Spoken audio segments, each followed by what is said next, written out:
আফদলুস সিয়াম সর্বোত্তম রোজা বাদা রমাদান রমাজানের পরে শাহরুল্লাহিল মুহাররম। শাহরুল্লাহ মানে আল্লাহর মাস, মুহাররম, মুহাররম মাস কার মাস? শাহরুল্লাহিল মুহাররম কয় রমাজানের রোজার পরে সর্বোত্তম রোজা হলো মুহাররমের রোজা। এই রোজা কোন দিন? আগামী বৃহস্পতি শুক্র অথবা শুক্র শনি 2 দিন আমরা সকলে রাখার চেষ্টা করব ইনশাআল্লাহ। এরপরে আসেন, এই রোজা রাখলে সওয়াব কি হবে? রোজা রাখার যে সওয়াব হবে, আল্লাহ রাসূল সাল্লাল্লাহু আলাইহি ওয়াসাল্লাম বলেন, সিয়ামু ইয়াউমি আশুরা ইন্নী আহতাসিবু আলাল্লাহি আন ইউকাফফিরাস সানাহ।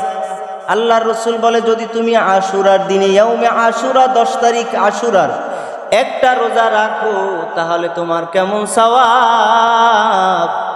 ওই বিগত 1 বছরের সমস্ত গুনাহ আল্লাহ ক্ষমা করে দিবে। বিগত 1 বছরের তোমার আমলনামার সমস্ত সাগীরা গুনাহ আল্লাহ তাআলা ক্ষমা করবে যদি তুমি আশুরার 10 তারিখ অর্থাৎ আগামী শুক্রবারের একটা রোজা রাখা যায়। এটা সহজ না কঠিন?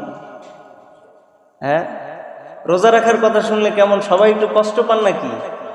রোজা রাখা খুবই ইজি যদি আপনি চেষ্টা করেন। আর মনে যদি ভয় থাকে, চিন্তা করেন পারি কি পারি না, পারমু কি পারবো না, তাহলে মনে হয় আপনার দ্বারা হবে না।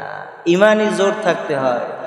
অনেক বডি বিল্ডার আছে কিন্তু রমজান মাসের রোজা অনেকেই রাখতে পারে। আবার অনেক সুট্টা মানুষ আছে, এর সারা রমজান একেবারে সুন্দরভাবে রোজা রাখছে, আছে না নাই? বডি বিল্ডার দিয়া হয় না, ভিতরে ইমান তাজা থাকা লাগে। কি তাজা থাকা লাগে?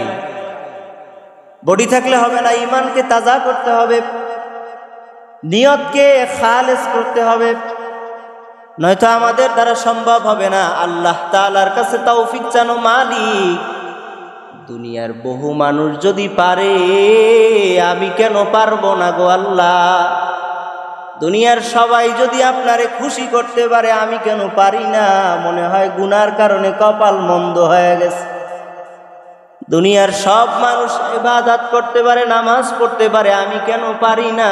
কয় পারি না এর একটাই অর্থ, গুনার কারণে দিল খারাপ।